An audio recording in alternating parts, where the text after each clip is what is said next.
Hello friends, welcome to Awdhesh Academy. Friends, now we are going to start a new chapter, that is Law and Conscience as sources of ethical guidance. So this is a very important chapter and a topic as far as ethics, integrity and aptitude is concerned. In this chapter, we are going to learn about the role of law, which is external, and the role of conscience, which is internal, how both of them play to make us ethical, how they guide us on the ethical path. So, today we are going to take up the first lesson of this particular chapter, and the title is Importance of Law and Conscience. So, we will learn about what is the importance of law and the conscience in our ethical guidance. Let us first talk about the ethical conduct.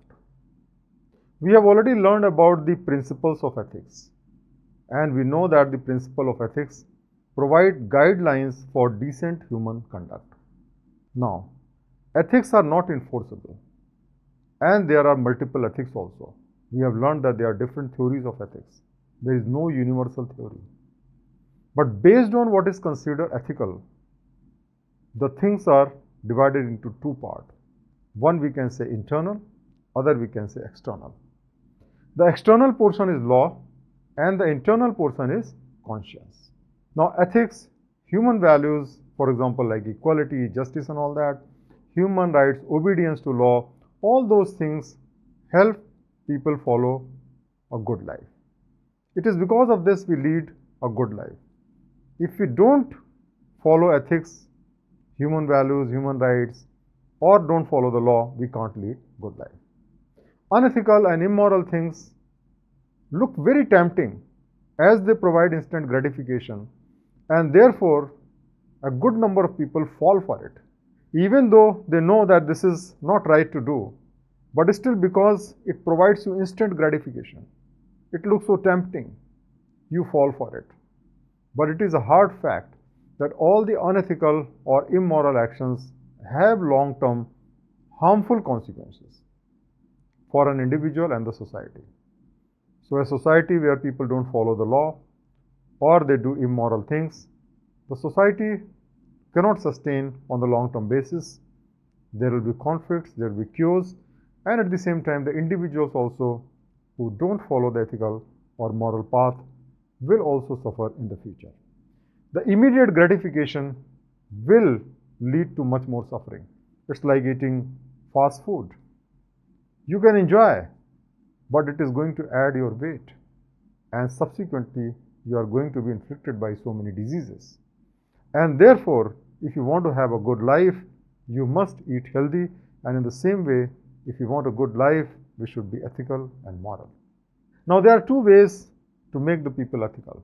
One is internal, which is due to the voice of conscience, and other is external, which is due to the fear of punishment. So let us first talk about the importance of law. Now law is basically an external system. It is created by the society, it is created by the country, by the parliaments and all that. And without law, no society can exist. A legal system is the most explicit, institutionalized and complex mode of regulating human conduct. Because in the law, we are provided do's and don'ts. So if we do anything which is prohibited, we are punished. And if we do something which is allowed, we are often rewarded. And law is very much useful when we are dealing with a large number of people. If you are dealing with the people in a country or a society, law is must. But when we are dealing with a small number of people, in the close relationship, they are better governed by the informal rules that are created by ourselves for our family. So you visit any number of family and you find that every family has its own rules and laws. It is not imposed by the government. We have the freedom. We can sometimes forgive. We can sometimes punish. We can decide the degree of punishment. We can even punish ourselves. All is with us. Because within our family, within our close group, we make our own laws. And both things are important. What is important is that we should motivate the people to lead an ethical life. So in the family background, we have our own laws, but when you are going on the social background, you have to follow the law of the land. Now let's understand how the law and conscience makes a person ethical. Laws basically seek to punish the individuals who are seeking immoral pleasures, which neutralizes the benefits of illicit action. Let's take some example. If suppose a government officer commit corruption, he makes a lot of money, and therefore we have to neutralize the benefit which he is going to get. And if the corrupt officer is arrested and sent to jail and all his property is forfeited by the government, then he loses his reputation, he loses his honor, he loses his freedom, and therefore his loss is much more than the gain which he has earned before by making illegal money. In the same way, suppose somebody is having an extramarital affair, somebody is an adulterous person. If that is exposed to the society, then that person is boycotted by his family and the society. And therefore the pain here is more as compared to the pleasure he gets in this illicit relationship. He feels guilty because everybody condemned. He is discarded by everyone. And that is how his conscience pinches and he wants to avoid doing such things. Now the laws can have different dimensions. Let us understand the difference between laws, rules and regulation. As far as the law is concerned, on the highest level we have Constitution. The Constitution is the mother of all laws. All the laws flows from the Constitution. Below the Constitution is law. For example, we have criminal laws, we have tax laws, and all those things are basically in the purview of law. And these laws are basically passed by the parliament or the state legislature in the form of acts, or sometime in the form of ordinance, which has to be ultimately converted to acts. Now these laws are having the force that if somebody violates those laws, then that person will be punished. So punishment is a necessary component of the law. Below the law you have regulations. These regulations are basically the directives or statutes enforced by the law. These are more in the nature of procedures which must be followed for the observance of the law. Law basically provides you the reward and punishment, the consequences, but how that is to be enforced, those are provided in the regulation which should be followed by the people. And below the regulation comes rules. Rules are basically the standard set of instructions which are made for people, which explains how things are to be done. They tells us what to do and otherwise as to what not to do. It can be set up for home, hospital, institution, college, office, schools, etc. They don't have a legal backing. So, like the rules which we make for our family, the rules which we can make for our society, the rules we can make among ourselves, among our friends, those are basically called rules, and that help all the members, and therefore the members follow that. But those are not enforceable by the law, and the members has to collectively enforce that rules. Now let's understand what is the meaning of conscience. Conscience is basically a faculty of mind that motivates us to act morally or according to our most deeply held values. Now conscience is very, very important because it comes from inside. It is basically an inner feeling that guides us to perform the right action and avoid the bad ones. So whenever we do something good, for example, when we are giving charity, when we are helping a helpless person, a poor person, we feel good. That feeling comes from inside. At the same time, if we do something wrong, like an act of corruption, like somebody does an immoral act, in that situation, our conscience pinches us. And therefore, this helps us following the right path. Conscience is sometimes regarded as the voice of God, Atma, or even soul, and many people believe that conscience is completely a reliable guide of conduct. Mahatma Gandhi was one of such persons. Whatever important action he used to take, he used to consult his conscience, and whenever there will be some voice coming from his conscience, he will follow that. All his major political decisions were based on his conscience. So that is how conscience can help us in following the right path. Now friends, when we do the right things in our life, we do under the guidance of law and conscience. Someone has said that the right action can be done under two types of fear: fear of God and fear of rod. Fear of God basically means the fear of conscience, which comes from inside. Fear of rod means the fear of punishment by law, which comes from outside. And both are important in following the right path. Sometimes people believe that we can have stringent laws, multiple laws, and that will make a society better. This is not correct. Because when there are too many laws, the enforcement becomes difficult and sometimes even ineffective. In India, for example, we don't even know how many laws are there. And there are so many law enforcement agencies, and the law is not enforced properly.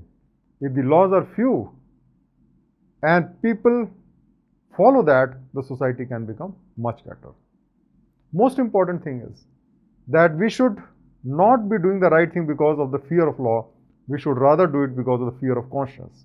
That means if the society is ethical, if the society is full of good people, no law will be practically required. That's why the Chinese philosopher Lao Tzu has said, the more laws and order are made prominent, the more thieves and robbers there will be. So making more laws is not a solution, because the more laws, the more crimes, because the incentive will be more for breaking the law. Plato said very nicely, good people do not need laws to tell them to act responsibly, while bad people will find a way around the laws. The meaning is that laws alone cannot guide us on the right path, but laws plays very, very important role. Ultimately, if we want to improve the society, we have to improve the level of their conscience and their ethical value. Friends, we'll learn more about the role of law and conscience in ethical guidance in the subsequent lessons. Thank you very much for watching this lesson.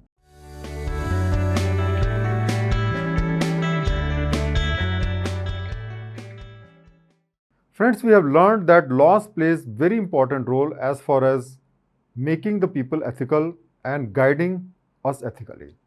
Today we are going to learn about the different types of law. Let us first understand the meaning of law. A legal system is the most explicit, institutionalized, and complex mode of regulating human conduct. So law is something which is explicit. That means it is always expressed in words. It is known to everybody. It is external. Institutionalized because only the designated authority will make it, for example, parliament or state legislature, and only the designated authorities or institutions will enforce it, like police, tax department, and all that. And at the same time, it is very complex also, because there are procedures. For example, to punish somebody under the law, there has to be a department which will investigate, like police, then it will go to judges, then there will be different layers of appeal, and then only the person will be finally convicted. So there is a very complex procedure for implementation of law.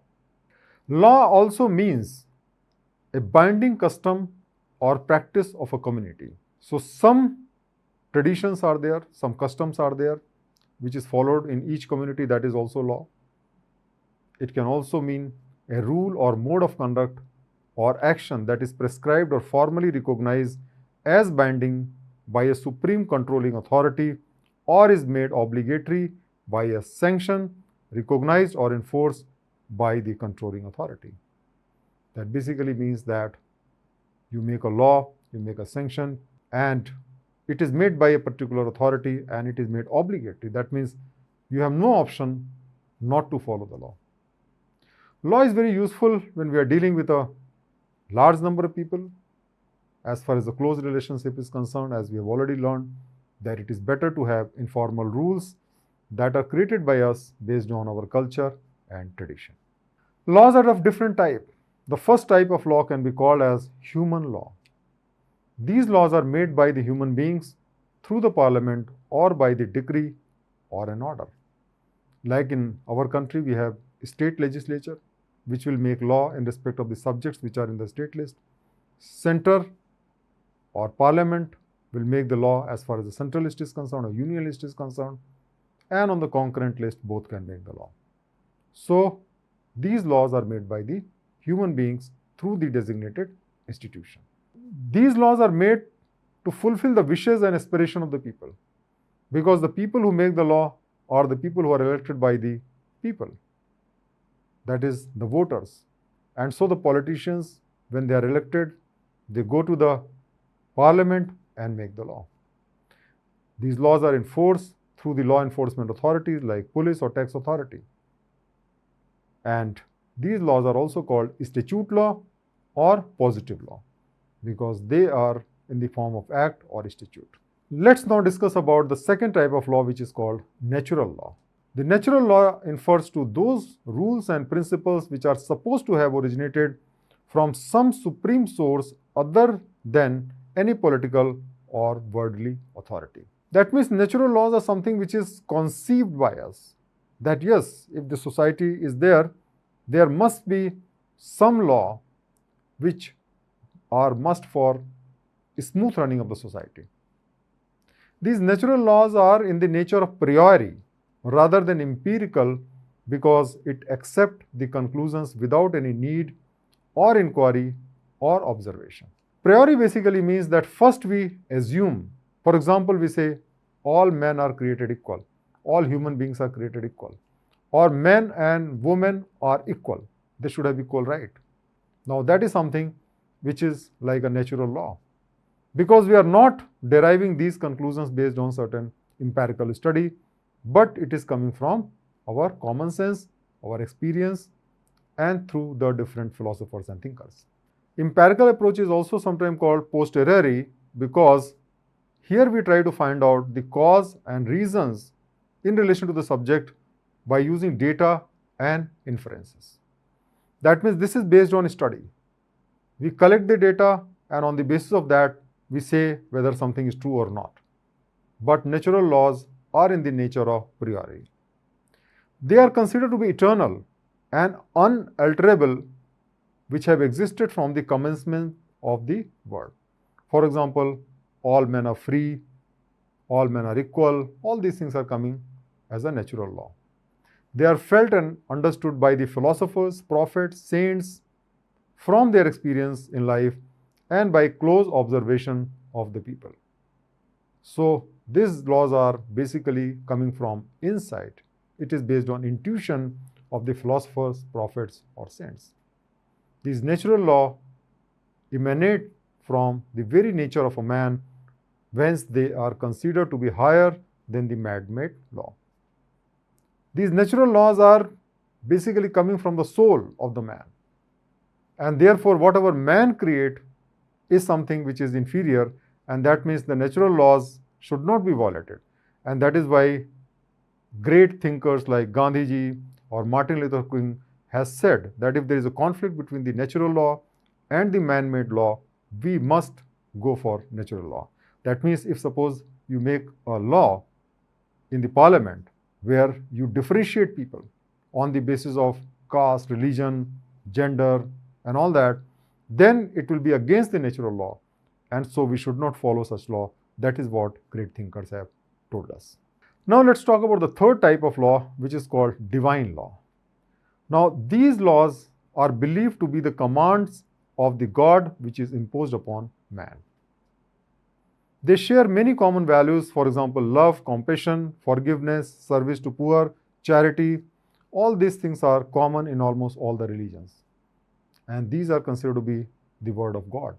Ultimately, what is scripture is supposed to be the word of God, which is listened by the prophets or by the seers. But there are some vital differences as far as the divine laws are concerned. And that is why there is difference in different religions on different matters. For example, alcoholism is prohibited in Islam, but it is permitted in Christianity. In the same way, idol worship is practiced widely in Hinduism, but is prohibited in Islam and Judaism. So the idea here is that divine laws, while they match on many counts, they are different on many other counts. But since they are supposed to be the word of God, So they cannot be altered, they cannot be questioned. The fourth category of laws are called the laws of reason. The moral law, when it is discovered by logic and reason, they are called the law of reason. For example, Immanuel Kant, categorical imperative, it derives many moral laws. For example, don't steal, don't lie, and these derivations are based purely on reason. Most of the time, the laws are coming from some divine sources or from the will of the people, but the law of reason are derived purely from our reason. They are established by that reason by which the world is governed, and they are perceived by the rational nature of the man, and it is quite universal. For example, don't steal. Now that's a universal law. Everywhere in the world, this is what is something which is considered to be law that everybody should follow. But their application may be disputed on specific instances. For example, we may make a law based on reason that we should always speak truth. But suppose, because of our speaking truth, if somebody's life is in danger, in that situation, perhaps it will be better that we don't speak the truth to save the life of that person. And therefore, under certain situations, they may be disputed, but otherwise, these laws of reasons are universal and accepted by all the rational beings. And the fifth type of law is called moral laws. Now, these moral laws are basically based on the principles of morality. The origin of moral laws are our conscience, which guides us to follow the right path and shun the wrong path. These laws come from inside because our heart does not allow something to be done. It is due to our conscience that we are pulled in a certain direction, not because we desire to act in that way, but in spite of our desire to act in the opposite way. For example, if there is a temptation of money, there is money on corruption, then we want to do corruption, we want to make money, or we want to do sometimes some immoral act, but our conscience pulls us back and asks us not to do such type of act. And therefore, this is sometimes referred as voice of conscience or inner voice. Now, according to Kant, this pull is toward that moral sense which each of us has by virtue of being rational and free. The meaning is that these moral laws are not something divine, but it comes because of our rational thinking. For example, if we speak lie, we know that if our lie is caught, then we will lose trust. If we do immoral thing and people know, then we may be boycotted. So that is what Kant believed. So irrespective of whether you believe that it is based on reasoning or it is based on our intuition or coming from inside as a voice of God, the fact is that we have a conscience, we can all feel it, and that conscience is converted into moral laws which should be followed by all the people, and that helps us following a moral path. So friends, today we have learned about the different type of laws which are there. Thank you very much.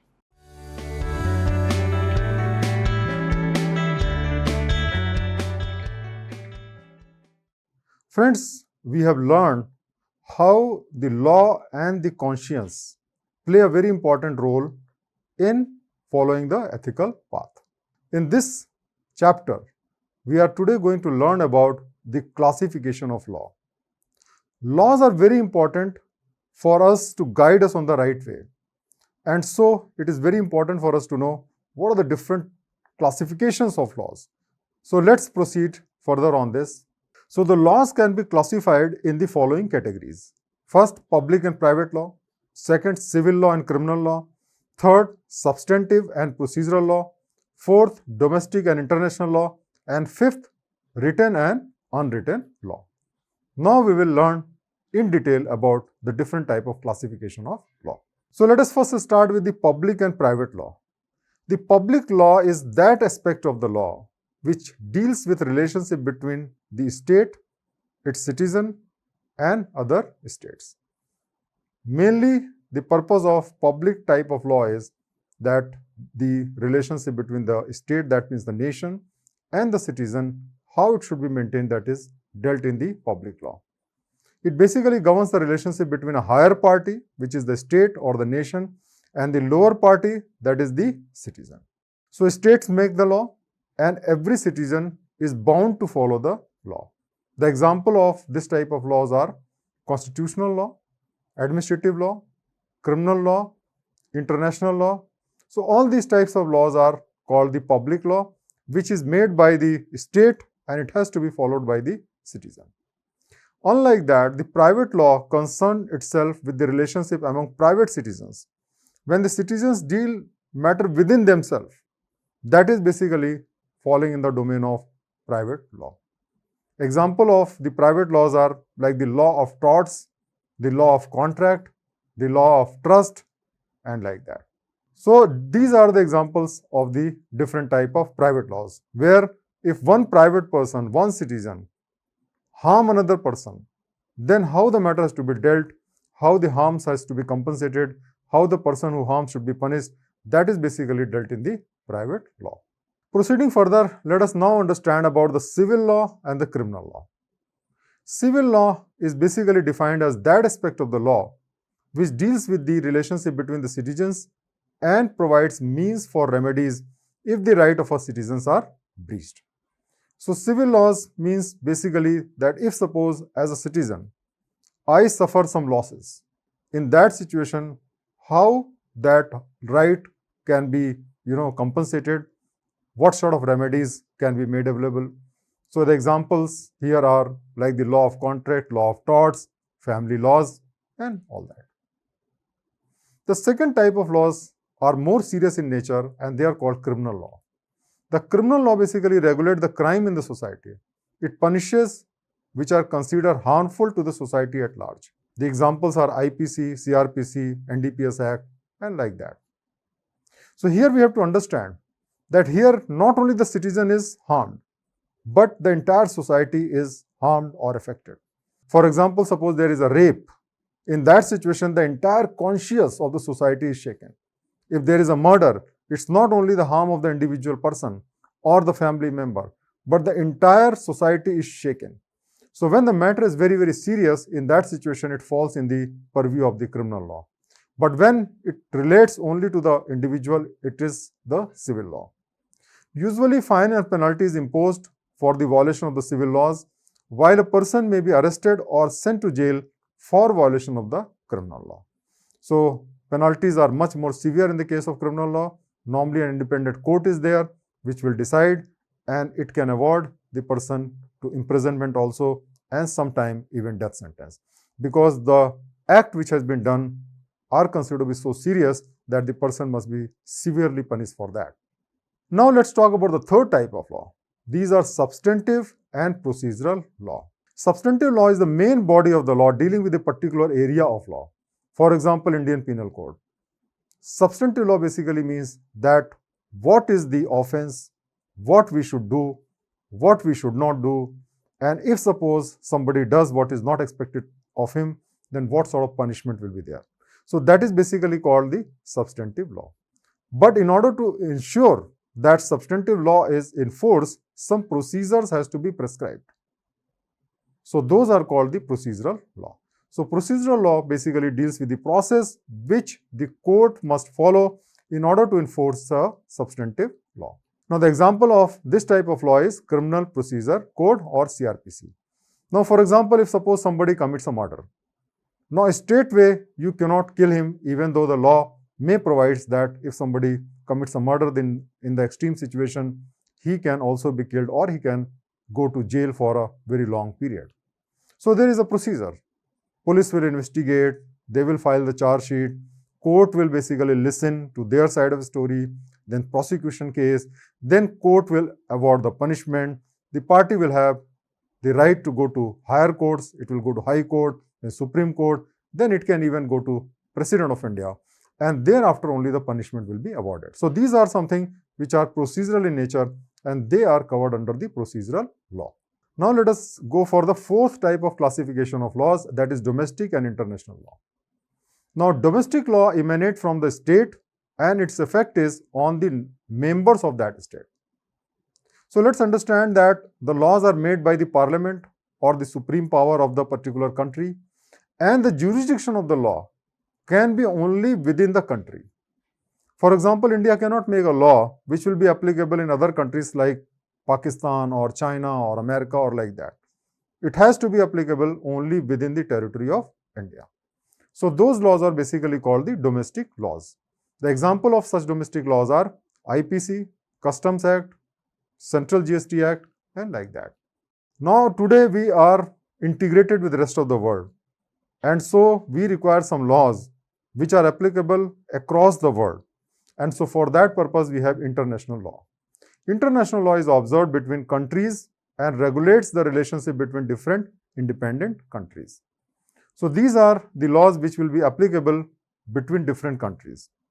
Now it is usually in the form of treaties, international conventions, etc.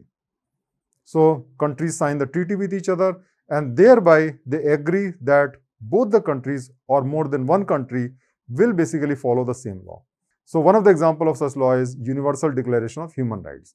So India is signatory to that, and many other countries are signatory to that. So this becomes basically an international law which is followed by all the countries who have signed that particular treaty.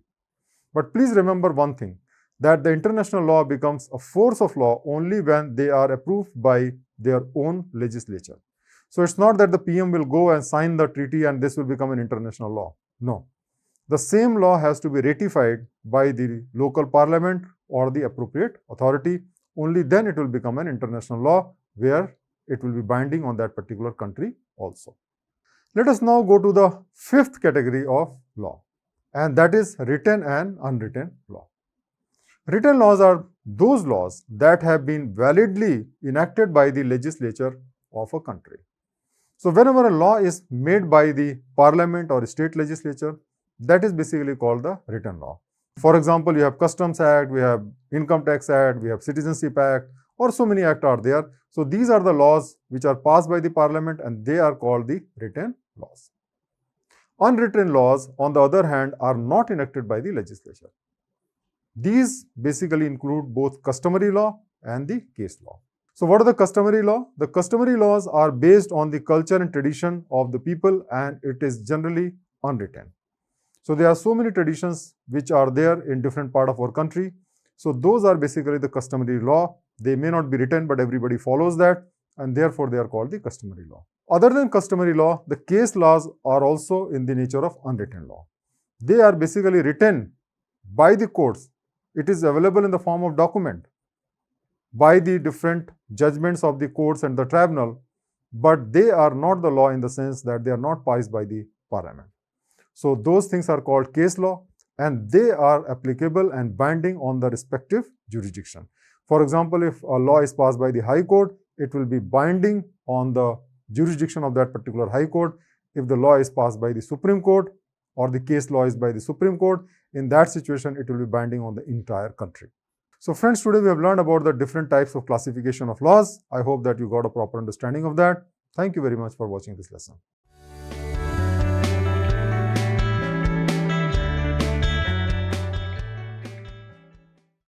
Friends, today we are going to learn about the role of conscience as source of ethical guidance. How our conscience help us following the right path. So let's first understand what is the meaning of conscience itself. Conscience is basically a faculty of the mind that motivates us to act morally or according to our most deeply held values. So conscience is basically sometime connected with your heart, sometime connected with your soul, but we can say that it is basically that faculty of mind that always guide us or motivate us to do the moral things based on what we believe. The word conscious is derived from the Latin word conscientia, which stands for privity of knowledge. Why it is called privity of knowledge? Because it is private. It is limited to me. So what I considered right is based on my conscience, and that conscience helped me doing the right things in life. This conscience is basically an inner feeling that guides us to perform the right action and avoid the bad ones. For example, if you want to lie, then something from inside tells you don't lie. If you want to cheat, if you want to do anything wrong, there is some voice which comes from inside which tells us please don't do it. And if we do it, we feel guilty about it. So that is basically a conscience.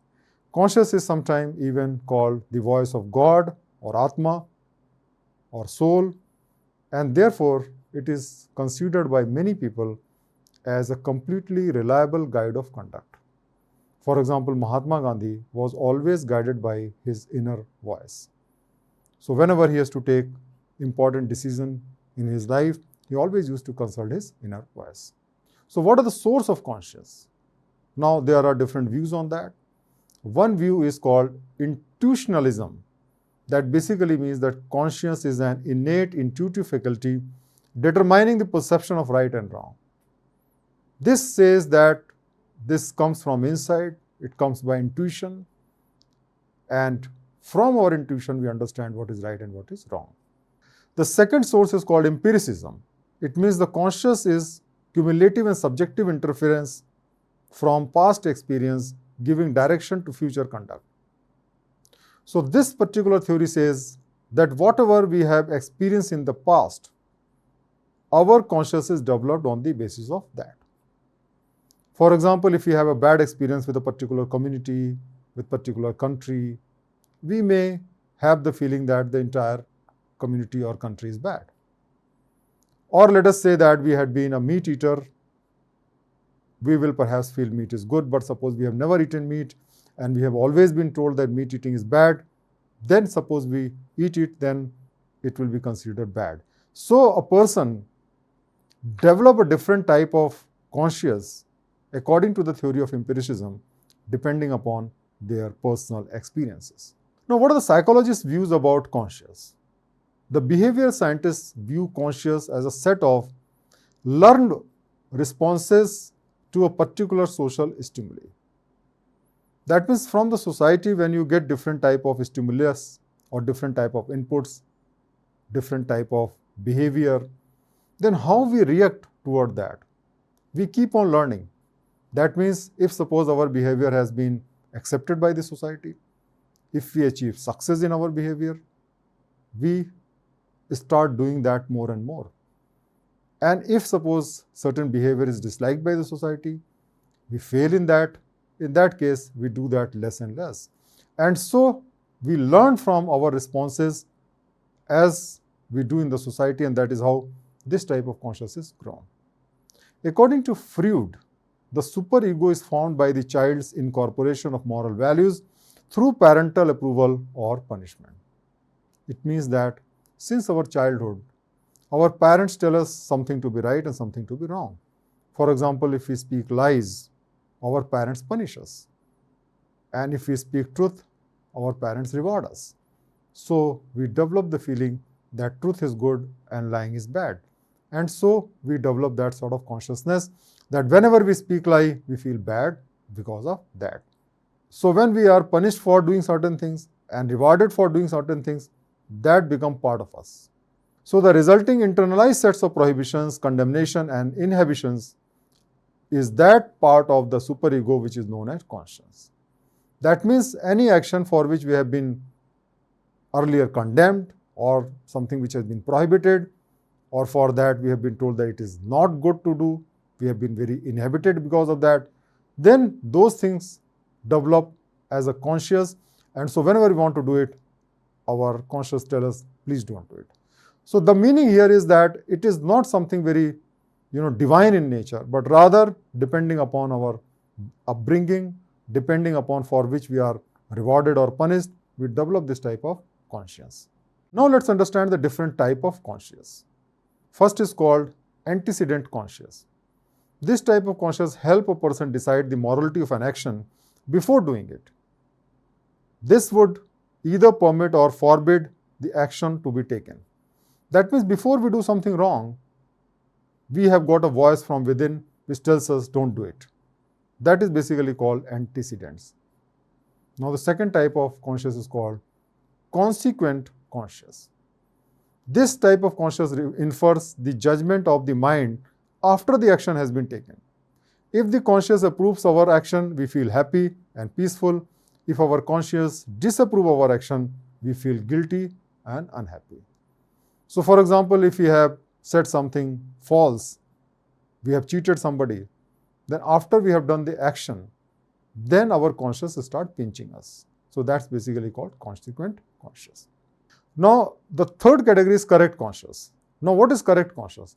That means, something which is really good and our conscience also tells us, do it. That is correct conscious. Something which is really bad and our conscience tells us, don't do it. Then that is the correct conscience. But suppose it is just other way around. That means it's not guiding you properly. Then it is called erroneous conscious. Erroneous conscious basically means that when the person judges something incorrectly, that means something which is wrong, we start considering that as a right, and something which is right, we start considering that as a wrong. For example, speaking truth is good, being honest is good. But if your conscience is perverted in such a way that if somebody is speaking truth or you are speaking truth, you feel bad about it, you should not do it. And if you do something wrong and you don't feel bad about it, then that is basically called erroneous conscious, because what is right, you don't perceive it right, and what is wrong, you don't perceive it wrong.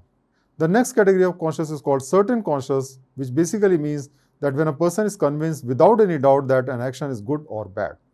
So when we are sure that yes, this is right and this is wrong, this is certain conscious. But sometimes we are not so sure. In that situation, that conscious is called doubtful conscious. When a person cannot choose between good and bad choice, in this situation a person is unable to decide and act correctly. And this is called doubtful conscious, because we don't know whether what we are going to do is right or wrong. Next type of conscious is called lax conscious. Lax conscious basically means when a person sees no sin when there actually is sin. That means you are going to do something wrong, you are going to kill somebody, you are going to lie, you are going to cheat, but you don't feel that it's bad at all. That's basically called the lax conscious. Such type of conscious is the result of ignoring the voice of conscience for long and repeatedly doing action against our conscience. For example, if you do corruption, initially your conscience will tell you not to do it. But if you keep on doing it, then gradually that voice will be silent and you will not hear that voice and you will not know whether you are going on the wrong path or not. And finally, we have scrupulous conscience, which is basically a type of conscience where a man sees an act of action as morally wrong when the act is not actually so. That means something which is not really bad, but you see that as a bad. That is which is called scrupulous conscience. That means we are too much into scrutiny. So anything which is not even wrong, we are considering that wrong, because we are too careful. We are too conscious.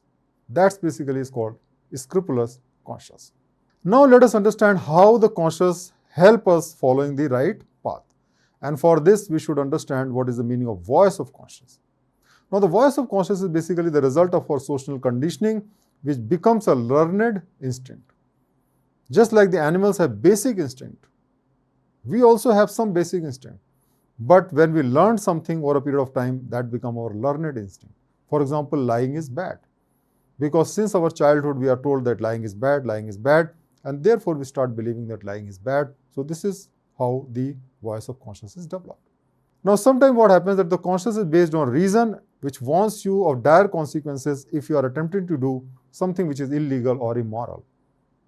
So it's not that sometimes it is coming from inside, but sometimes it can be based on logic. For example, if you are cheating your spouse, in that situation, you know that if the spouse comes to know, if your wife or husband comes to know that you are cheating, the consequence will be deadly. You can have a divorce, you can have a social stigma and all that. In the same way, if somebody is accepting bribe, he is scared because he knows that if he is arrested, if he is caught, he will lose his job, he will go to jail, his entire family will suffer, and his life will become hell. So that means when we are not doing something wrong, it could be on the basis of the reason. That means suppose there is no law for corruption, maybe the people will not feel that much of pain for doing something wrong. Now, our conscience can be conditioned by our upbringing and training. For example, if you are in army, maybe you will have no problem killing the enemy. If you are butcher, in that situation you can kill the animal without any problem. And if you had been a meat eater since your childhood, you may not have any problem in eating meat, but a person who has never eaten meat, for him it is a big problem. He will not be able to eat meat. Now let us understand the concept of conflict of conscience. Now, when does this conflict of conscience happens? When the voice of conscience shows two different paths which contradict each other, then we have conflict of conscience. It is something like ethical dilemma, which we have learned earlier. But one of the things which we have to understand here is that similar to ethical dilemma, it is not possible to follow both the paths which are shown by our conscience, and we have to forego one path to take another. And these situations are very similar to ethical dilemma. For example, if you are a police officer, you have to control the crime, then whether to do encounter of the criminal or follow the proper process of investigation, due process of law, which may take a lot of time, and the person may not be actually convicted also. You are just on dilemma. Because on one side, you know that this person has committed a murder. On the other side, you can't do anything, because if you follow the process, maybe it will take decades for getting that person punished. In the same way, in marriage also, sometimes we face this dilemma, because if we love somebody and our parents settle our marriage with somebody else, then there is a conflict of conscience, because to follow your love or to follow the direction of your parents, this creates a conflict of conscience. Now let's understand the concept of crisis of conscience. Now the crisis of conscience happens when we are worrying or feeling uncomfortable because we think that we have done something unfair or morally wrong. So if we have done something which is wrong, in that situation, after the act has been done, we are feeling very bad, we are feeling very guilty. It is reflected in the form of guilt or remorse. For example, corruption in government, the people who does corruption in the government, when they are thinking about the wrong things they have done, they feel guilty about it. In the same way, if you are in politics and you are taking donations from people who are bad people, criminals, smugglers, you feel bad. If you are in the marketing business and you are actually telling some lies to sell your product, you feel bad. So that basically creates the crisis of conscience. So friends, today we have learned about the role of conscience, how the conscience help you in the right path, how they help you in the ethical path. This we have learned today. I hope that this is very useful to you. Thank you very much.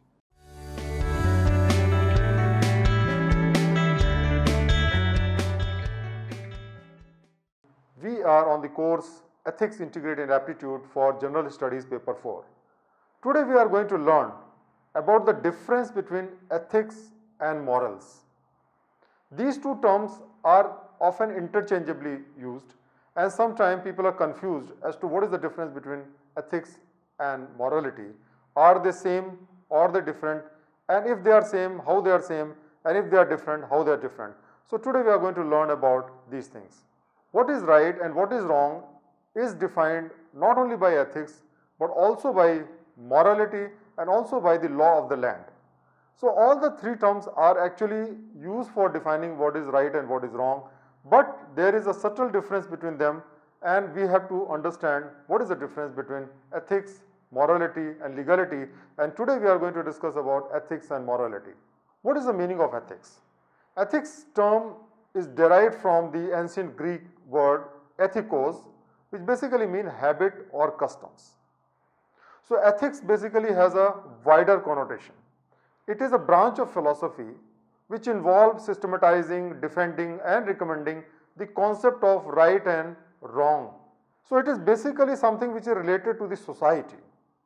That the society perceives something to be right and something to be wrong, and that basically becomes the ethics. So ethics is a larger connotation, it deals with the society. So let's now understand what is the concept of morality. The word morality comes from the Latin word moralis, which means manner, character or the proper behavior. That means what is our personal behavior, how we behave in a particular situation, that is basically what is called morality. So in the morality there is a difference between the intentions. So the same action may be done with right intention can be said to be a moral, and the same action which is done with the wrong intention can be said to be immoral. For example, when you are speaking lie, it is generally perceived to be immoral, unethical, wrong. But sometime when you are telling a lie for achieving a larger purpose to help somebody and you have no personal benefit derived from lying, then such action can also be considered as a moral action. So it depends upon the intention and not only on the action, while ethics will generally be dealing only with the action. So the morality is basically derived from a particular philosophy, religion, culture, or it also comes from within. That means what is my personal values. There may be some people who may believe that we should always speak truth. There may be some people who may believe that we should speak truth only when it benefits us or benefits somebody. So let us understand that morality is synonymous with goodness or rightness. It means that when you meet somebody and you say, oh, he is a good man, even though that person may be a criminal, even though the person may be a murderer. You have seen in the movies where the heroes commit a crime and kill somebody who is a villain, violate the law, go to the jail, and still people say he is a good man. So morality is something which is depending upon the intention of the person. And somebody who is killing, let us say, a criminal, murderer or rapist may be wrong in the eyes of the law or even against the ethics, but still we consider his action to be moral because he is following his heart and he is working not for his selfish interest but for the interest of the society. So let us now compare ethics and morality in different ways. So the first important thing you should understand is that both ethics and moral tells you what is right and what is wrong. So in this aspect both are same. The difference is that the moral standard tells you what is right and wrong from your own perspective, from your own beliefs, from your own thoughts, and that is why it will be different from a person to person. On the other hand, when right and wrong is decided by using ethical principle, it is governed by a society, by a philosophy, or by the rules of the nation. For example, lying may be an unethical act, but lying for a goodness of other may be a moral act. The second important thing is you have to understand that the source of morality and ethics are different. The source of ethics are outside. It is the philosophy, it is the society which decides what is ethical and what is not ethical. But the source of morality is inside. We decide what is right and what is wrong. It comes from within. And that is the critical difference between morality and ethics. The third important thing is who defines what is ethical and what is moral. The definition of ethics is given by the society. It is given in black and white, it is codified, it is written. So you know what is the philosophy of Kant, what is the philosophy of Stoics. So all these rights and wrongs has been decided by a particular philosopher. So if you are following that philosophy, then you are basically ethical. If you are not following the philosophy, you may be unethical according to those rules of the game. So all the ethical principles are defined by the society, by the philosopher in black and white in the rules which is codified. On the other hand, morality is something which is undefined. It is a little fluid in nature, it is flexible in nature because every individual defines what should be the moral action in the given situation, and two people may never agree and both people may be actually doing the moral actions. The fourth method to differentiate between ethics and morality is to compare ethics with the body and the morality with the soul or spirit of the person. We know that they have to work together, but still body is not same as the soul. Soul is basically the essence of the body. It is from the soul that the body is created. In the same way, we can say that morality is the essence of ethics, but still ethics is something which is codified, which is material, which is visible, and it focuses basically on the action. It is written in the words and it is focused on the action. And therefore your thoughts, your intention cannot be unethical, but your thoughts and intention can be immoral. So this is a very important thing you should understand. So the moral actions are something which is related to soul, your thoughts, your beliefs, and therefore they are comparable with the invisible part or the spiritual world. So this is very, very important for all of us to understand. Somebody may be doing all 100% ethical action, but he may still be doing an immoral action. For example, suppose you have seen a child who is actually escaping from the robbers and he is hidden behind a tree, and you have seen where he is hidden. Now the robbers come and ask you where the child is hidden. You know that if you tell about the child, they may kill the child or they may kidnap the child. And therefore, in that situation, suppose you tell a lie, then what happens that your action is unethical according to the deontology or the Kant's principle. However, if you speak the truth and follow the philosophy and the ethical values, then you are actually helping the robbers, and it is against the principle of morality. So you can understand that somebody who is always speaking the truth may not be actually following the moral standards, because his truth may be more harmful than the lies. The fifth important differentiation between the ethics and morality is in respect of the acceptability. What does it mean? Every particular profession has certain ethics and legal guidelines. For example, if you are an advocate, then what the client tells you, the communication between the two is actually secret, and you are not supposed to reveal that. So the ethics of the lawyer means you should keep secret with your communication with the client. Now, let us imagine that the client tells you that he has actually killed somebody and he has narrated you the true incident. Thereafter, if suppose you actually defend the case knowing fully well that the person is a murderer, then you are committing an immoral action. Suppose you record that conversation and use that conversation to get that man punished. In that situation, your action is against the ethics of the lawyer. However, if you talk about the morality of this action, then this action is not immoral, because you have done the right thing by getting the guilty punished. And therefore, you have to understand that there are certain guidelines in every profession which is considered to be ethical, but there is no such guidelines as far as the morality is concerned. Morality is always decided by yourself, decided by your judgment of every situation. The sixth important point to understand is that ethics is connected with the mind, while the morality is connected with heart. Ethics is rational. It is based on philosophies and principles. It is written.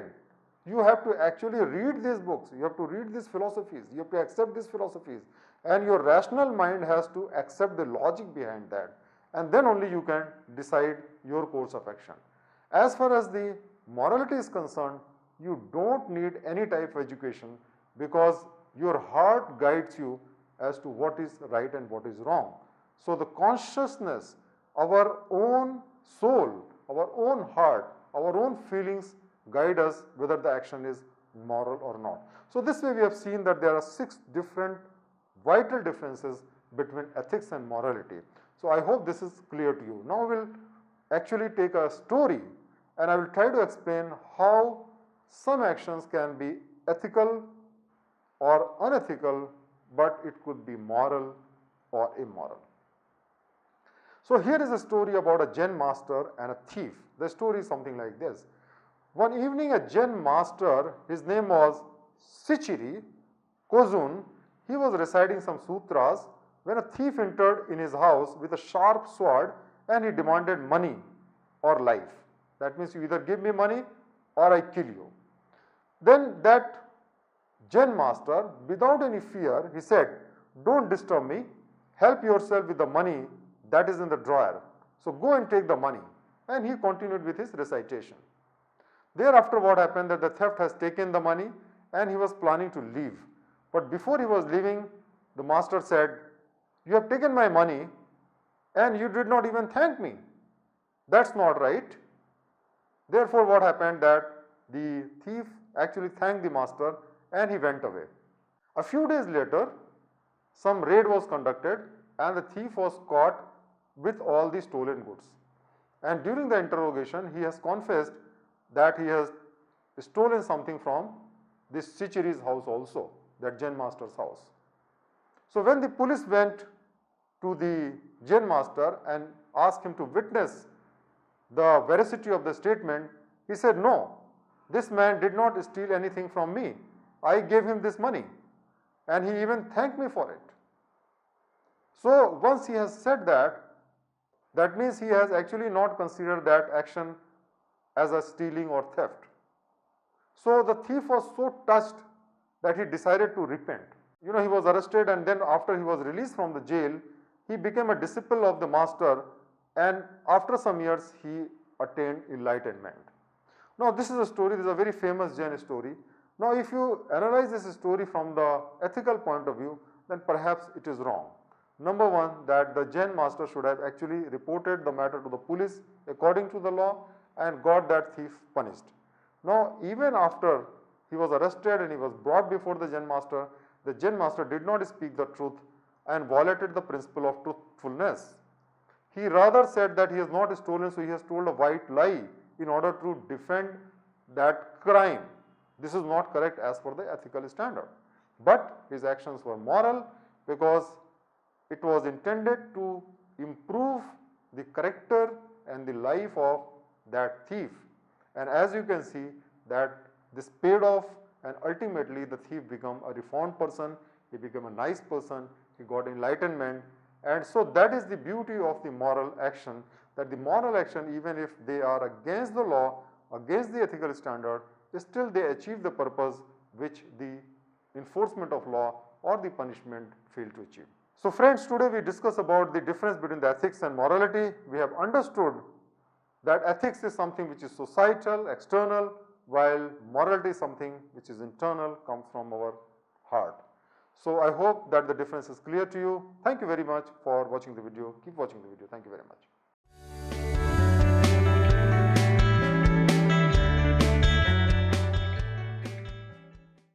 Friends, we are learning the difference between ethics, morality and legality. In the previous lesson, we have learned the difference between ethics and morality. Today we are going to learn the difference between morality and legality. We have earlier learned that the sense of right and wrong is imparted to us by the three ways. That is ethics, which tells us what is right and wrong, morality, which also tells us what is right and wrong, and also the law of the land or the statutes, which also tells us what is right and wrong. But there is a difference between what is ethics, what is morality, and what is legality. So let's understand the difference between the legality and the morality. First of all, we have to understand that as far as the law is concerned or the legality is concerned, it is something which has been appointed, established or authorized by law. That means some law has been passed by parliament, state legislature or somewhere, and that basically decides as to what is right and what is wrong. And if you violate the law, there is a punishment. So this is a very, very important concept of a law, that if you violate a law, there is a punishment.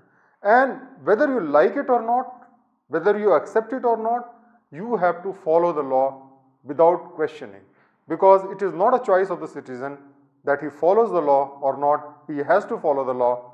Even if he is ignorant of the law, that is not an excuse, he will be punished if he is not following the law. Unlike the law, as far as the morality is concerned, it is our own personal feeling, values and opinion which decides what is right and what is wrong. So based on our own perception of the thing, our own feeling, values and opinions, we decide what is right and wrong, and that is what is morality. Now, people will say rule of law is very, very important. It is often believed that everybody should follow the law. And the developed countries often boast themselves to be a society which is based on law and nobody is above law. Now, having a law itself is not a good thing, because if you can follow the right actions without any need of any law, nothing like it. In the real world, people do the right things because of two types of fear. One, we can call it fear of God, or our consciousness, or our own thought process, or our soul. So that is one thing, fear of God. If you fear God, if you fear your own consciousness, Atma, you will not do anything wrong. The second type of fear, we can call it a fear of rod, or fear of punishment by the legal authorities, police, judiciary, customs officers, tax officers. So because of the fear of them, we follow the law. Now when the fear of God is present in the society and in the person, then you don't need any other type of fear to make him do the right thing. Friends, a good society is one where actually no law is needed, because people voluntarily follow the law. You have a police, you have a courts, because people don't follow the law, and therefore these agencies actually enforce the law. But if your traditions are like that, if your cultures are like that, where people don't steal, people don't commit murder, people don't violate each other, in that situation, even if there is no law, people will follow the society's views and it will be a good society. However, when the moral value of the society declines, when the moral value of the society erodes, then only you require external law to bring discipline in the society. What is the source of moral behavior? Let me tell you that majority of the people do the right action because of their own thought process, not because of fear of law. We have learned many values from our elders, great men, heroes like Gandhiji, Nehru. All these great men has taught us some values. Word of mouth, we have learned from others what is right and what is wrong. From the religious teachings also we learn what is right and wrong. Then the traditions tell us, like we have to respect the parents, we have to touch the feet of our elders, we have to follow discipline. Cultures also tells us certain values, and because of all these factors, we do the right things, not because it is provided in any law. Law is only known to a limited number of people, but the traditions and culture is known to everybody. Now, moral behavior actually includes two types of things. One is that what is not to be done. For example, you should not murder, you should not steal, you should not lie, you should not cheat, you should not hurt each other. This is also in the ambit of moral behavior. But there is also a positive act in the moral side. For example, we should behave like a gentleman, we should behave like a lady, or we should actually respect our elders, we should respect our traditions, and we should love our children, we should love each other. All these are also part of the moral behavior. So when we fail to transmit our good moral values to our children, then the society start collapsing, and then the need of having more and more law emerges in the society. Please remember that every law is a failure of the moral value of the society. If the society has a moral, then you don't require any law to bring the society to order. Now let's understand what is the example of the moral behavior. In our society in India, for example, there are many things which we have learned from our parents, from others. For example, we respect our elders.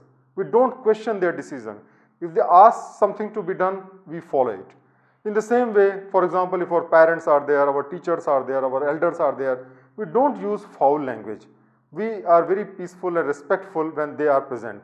When they are there, we stand up. If the elders are there or ladies are there and we are traveling in the train or road, we try to give respect to them. If we are sitting in the bus, what we do is we vacate our seat and offer to the elders and the ladies.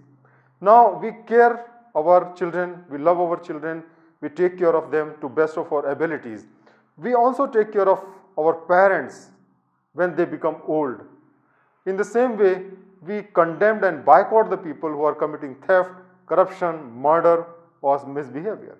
Now friends, you have to understand that as far as the society and the people are voluntarily following the law, you don't require anything. For example, if suppose we always stand up when a lady is there or an elder person is there while traveling in a train, then you don't need a law. But because people are not doing it, therefore government has reserved certain seats for the ladies, certain seats for the elders, and make it a law that you have to vacate it if somebody comes. But if the same action is done voluntarily, then you don't need any law to enforce it. The problem with the law-based society is that in the society which is exclusively based on the law and the enforcement of law is very rigid, but the moral values are not strong, is actually a very fragile society. When the people are moral, no law is needed. And if the people are immoral, then no law is effective. For example, take the case of corruption. In India, you have one of the most stringent law for corruption.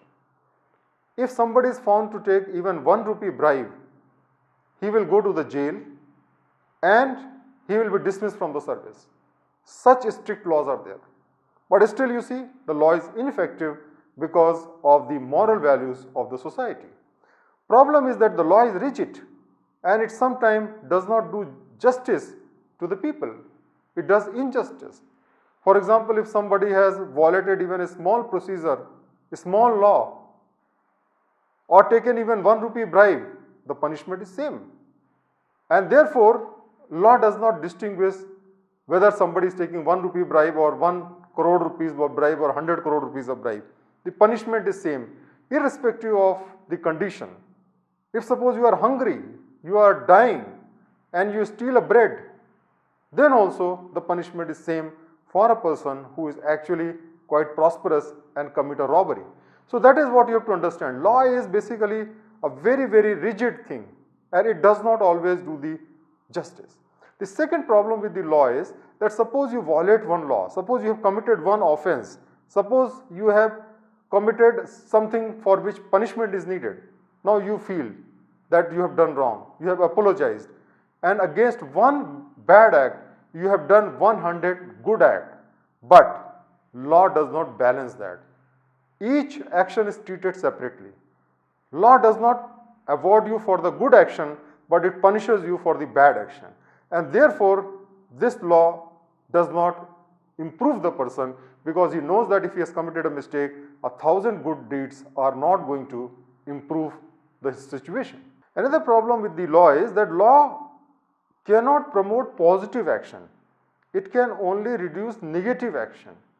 So you can, for example, make a law and enforce a law so that people don't cheat in the examinations. But that is not going to make them study more. So the laws are for punishment. They can perhaps reduce the negative things, but they cannot promote the positive things. So that is the problem of the law. Now we are going to take a case study and you will understand how sometimes the law can do injustice. Now this is a case which is based on a real life story which has been published a couple of years back. This is about a person who was working as a sweeper in a government hospital. What happened that a family was blessed with a son and father was giving one sweet box to everyone in the hospital who was serving his wife. Now this sweeper said, "Sir, I don't want sweets, can you give me 100 rupees instead of that, which is the value of the sweets." Now the father has given that 100 rupee instead of giving him a box of sweet. Somehow this got recorded in the CCTV and a case of corruption was made against the sweeper as well as the father. Ultimately the matter went to the court and both were punished just for giving 100 rupee of gift, which is treated in the law books as bribe. So friends, you have to understand that for such a small thing, for 100 rupee, they have to go to the jail and the fellow has to lose the job. Is it justice? But that is how the law is framed. It does not differentiate between 1 rupee and 1 million rupee or 1 billion rupee. Everybody is treated equally before the law, irrespective of his situation. Now let's take a second case study, and this case study is related to an upright police officer. Now Suraj is a very upright police officer, and he joined the police service to actually fight for the nation. He is a great nationalist. He got an information about a terrorist who is accused of killing numerous innocent citizens, that this terrorist is hiding in a house. So what he did was that he went along with his team to the house and he captured the terrorist, and thereafter they have taken him to some place and he was interrogating him so that he can get the information about the other terrorist. He was using third degree for that. As you know, third degree is illegal. Then what happened? That this person died. Once he died, they have shown a case of encounter. But unfortunately for them, when they were taking out that terrorist from his house, a CCTV captured all the incident. The matter became a big media news, and subsequently a FIR was filed against them, and this person, Suraj, along with his team, were arrested, they were prosecuted, they were jailed, and they were dismissed from service. Now you have to understand that this man is a great police officer, absolutely honest police officer. His intentions were for the benefit of the nation. He was doing a great national service by fighting the terrorist. But he violated the law. And once he has violated the law, it does not matter what his intention was, he was punished. So you can understand that law is a rigid thing. It does not always do justice. While morality is something which is fluid, and therefore we can always adjust it according to the situation. So let us now finally compare morality and legality. The first thing is that morality is based on belief, but legality depends on the words of law. Whatever is written in the law books is the something which is to be followed in the law. Morality is undefined and fluid, while the legality is well defined and rigid. The third difference is that morality will tell you what is to be done and what is not to be done, while in the law books it will be generally told you what is to be not done. So laws are actually something like a boundary. They will tell you that you cannot cross this boundary. So law will tell you don't steal. They will not say you should be honest. They will say don't be dishonest. So law tells you what is not to be done, while morality tells you both what is to be done and what is not to be done. In the case of morality, there is a reward and punishment. So if you commit one mistake, but if you do 10 good things, it can balance each other. It is like a family. So you have some conflict with your wife or your children, but later on you understand, you apologize, and then the things become all right. So there is a reward and punishment both in case of morality, but there is only punishment in case of law. Morality is subjective because it comes from within, it depends from person to person. Legality is objective, it is well written, well documented. In the case of morality, it is the social punishment prescribed for violation. So society will violate you. Suppose there is an extramarital affair which is not against the law, then what happens? That society will boycott you. Similarly, someone gives divorce to his helpless wife. It may be perfectly right in the eyes of the law, but the society will take action against them and it will basically boycott them. So society punishes for the purpose of morality, while the police and the law enforcement agencies punishes you when you break the law of the land. In the case of morality, we have multiple choices. Everybody has different choices. While in the case of law, no choice. Everybody has to follow, whether you agree with the principle or you don't agree with the principle. So friends, today we have learned the vital differences between legality and morality. We have understood that a moral society is a far better society than the society which is doing the right thing because of the fear of the law. We should try to make a society a moral society where people follow the law voluntarily instead of following it under the fear of punishment. So I hope that the concept of legal and moral things has become clear to you. Thank you very much for watching the video.